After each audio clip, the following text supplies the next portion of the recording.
What's up YouTube? Shamo Aquariums here, bringing you guys another video. And in my last video, you guys heard me talk about my top 6 best fish stores in Southern California. Now, when I do these rankings or reviews, I am solely going based off of the health and quality of the fish at these fish stores. I am not going by how rude or polite the staff are or how much selection the fish stores have. None of that. Just purely based on the health and quality of the fish that they sell in their stores. And today I'm going to be talking about the worst fish stores in Southern California. And if any of these local fish stores try to sue me, I am going to quit my job and then take up my buddy's offer to work at his company for cash under the table to ensure that there will be no wages for them to garnish and that they will not get a dime out of me. So the first fish store that I'm going to name, this one is number 3. These ones are ranked from bad to worst. And the first one is 405 Tropical Fish in Westminster, California. Now, I've been going to this fish store since 2012, and over the past like 6 or 7 years it has been downhill, and they don't have the healthiest fish. It's really hit or miss when it comes to the health and quality of the fish, but let me tell you, hit or miss is a bad thing, because you never know how the fish are going to turn out. Because when you walk through the store, there's no obvious signs of disease, but if you're an experienced fish keeper, you will notice that the fish are a little dull in color compared to how they would normally look. And the fact that this fish store taught me to stop being a cheap ass when it comes to fish keeping. Now, this is the same store that I got that really bad death batch of roseline sharks, aka Denison barbs, from earlier this year. I normally wouldn't get live fish from that store because for the past few years I've been a little bit more picky about where I get my fish from. But around January of this year, they had these 4-inch roseline sharks being sold only for like 20 bucks. And at 4 inches for $20 each, that's a pretty good deal. Well, all of them died. Yeah, they just kept dropping like flies, and it was a nightmare. And I used to always get roselines from that place for dirt cheap in the past, and I thought it was normal to lose like 1 or 2 of them because I always believed that roselines were really sensitive. So yeah, I would normally lose 1 or 2 of them within the first few months or whatever. But the ones that did live, I still look back at my old videos and realize, holy crap, these guys were like rather dull in color compared to the ones I have now. So yeah, not the highest quality fish. People always compliment them on their prices, but that fish store is a huge example of you get what you pay for. So don't buy fish from there unless you have a quarantine tank and you want to play that gamble which is pretty much 50-50 that the fish are going to survive or die. Yeah. Alright, the fish are all over there now, so I'm going to move this. Okay, now, red tail shark being an asshole because it's feeding time. Algae wafer time. Okay, now the middle ground. P&P Tropical Fish in Cypress, California. Now, this is another fish store that I've been going to for the last 11 years. It is just 5 minutes down the street from my house. And over the past 8 years, it has really been downhill. The only fish I ever bought from there that actually lived long term was my old red tail shark from back in the day. That big red tail shark that I used to be in love with in my older videos back in the day. I had that red tail shark since I first got back into this hobby. He lived for about 8.5, almost 9 years. That's the only fish I've got from there that lived long term. But most of my other fish that I would get from there, they would either be dead within a week, or they would only live for like a couple years. They would never live for like their full potential lifespans. It was odd. Now, if you read the reviews on that place, you'll understand. Now, I said I wasn't going to talk about, like, go based on how rude or polite the staff are, but the staff there, they're never rude to me or anything. We get along great. Been customer of theirs for a long time. Although nowadays I will only go there to buy fish food or supplies because, you know, it's like right there, convenience. But I'm careful about where I buy my fish from. But a lot of reviews say that the guy lies to people about, like, information about fish, and then refuses refunds if fish die on them the next day, yada yada. So just don't buy fish from there, plain and simple. Like, go there for supplies and fish food and all that, but do not buy live fish from PNP in Cyprus. And the worst local fish store in Southern California. Now, this one's going to be a bit controversial because they're pretty popular. It's a big store with plenty of selection of both fresh and saltwater fish.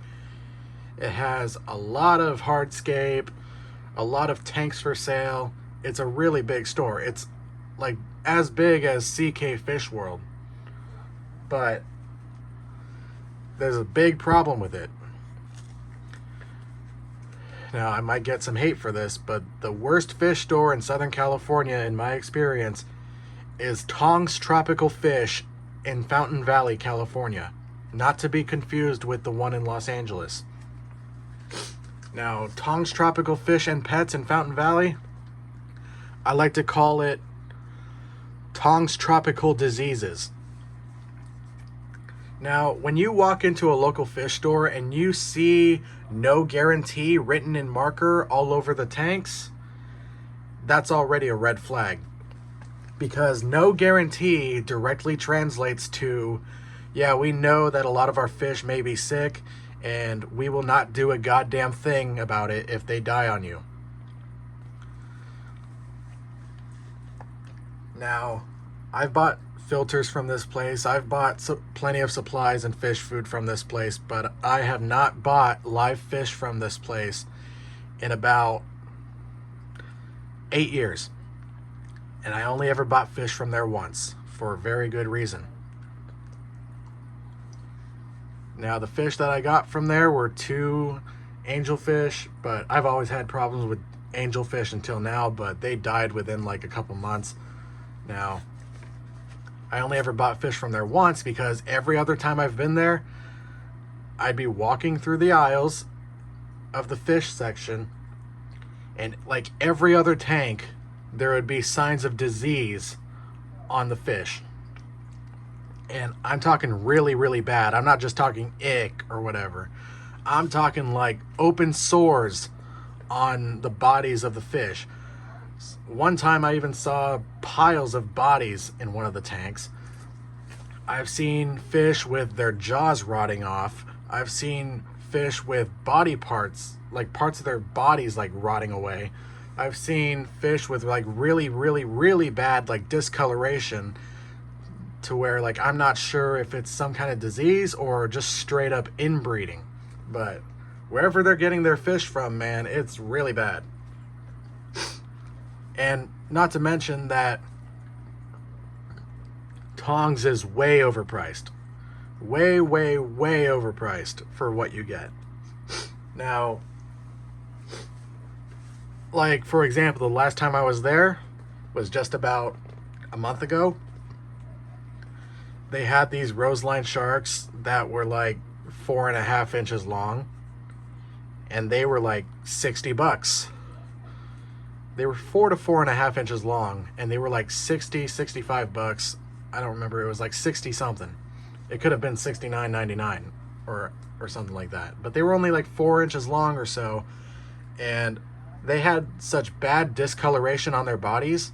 Like I said, I don't know if it was like some kind of disease or inbreeding, but like it was like imagine like looking at my roselines now, but imagine just white blotches all over their bodies. It was like they looked disgusting. I don't know if they were diseased or if they were like inbred. Now they were plump, and like if it weren't for that major discoloration, they otherwise looked healthy and they were active and all that, but like their coloring was really bad, and they wanted like 60 something dollars for these guys. My largest one in here is 5 inches long, and even he did not cost that much, and he was already 5 inches when I got him. Now on top of that, my friend who has the 75-gallon tank, he got a lot of his fish from that place. He had one of those like albino cauliflower swordtails or whatever.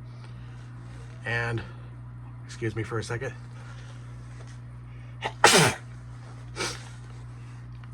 He had one of those swordtails. After a couple days, its dorsal fin fell off. Now, it already looked kind of weird from day one, but all of a sudden, after a couple days, its dorsal fin completely fell off. I'm not talking fin rot or nothing. Like, its entire dorsal fin fell off, and I found its whole dorsal fin in the tank. And there were no aggressive fish in that tank that could have done that. There was no, like, objects or anything in the tank that could have caused that. Dorsal fin just straight up fell off. Like, it's like they're selling zombie fish or something. And then shortly after he got some fish from Tongs, he had an Epistylis outbreak. Thankfully, I was able to save the day. I shut it down really quick, treated the tank, and it was gone within a week. He only lost 1 fish from it. But that's when I told him, like, dude, stop getting fish from Tongs. Go to CK Fish World in West Covina instead. Stop buying fish from Tongs and PetSmart and Petco and all that. But yeah, Tongs is a nightmare. Like, the health of the fish is so bad. And sometimes I will go in there and I'll see plenty of healthy fish, but most of the time I'll see diseases in there. And the last time I was there, not only did I see those roselines with that really bad like color problems, but I also saw some large Bosemani rainbow fish that had open sores on their bodies, and like one of them literally had its whole entire jaw rotten off. And that didn't even look like typical mouth rot. I've seen mouth rot before, but what I saw on that rainbow fish was like something else. But its whole entire jaw was gone. The others had open sores all over their bodies. It was disgusting. Like, I almost wanted to get one until I got that closer look and saw like the type of issues they were having. And this isn't just from one experience. I've been to Tongs like dozens and dozens of times, and I would always see shit like this. It was horrible. Like, I would see anywhere from ick to Epistylis to fin rot to mouth rot to friggin' lots of dead fish, and fish looking like they were like malnourished and all skinny and scrawny as if they had parasites or something. It was bad. Like, this is why I gave this place the nickname Tongs Tropical Diseases.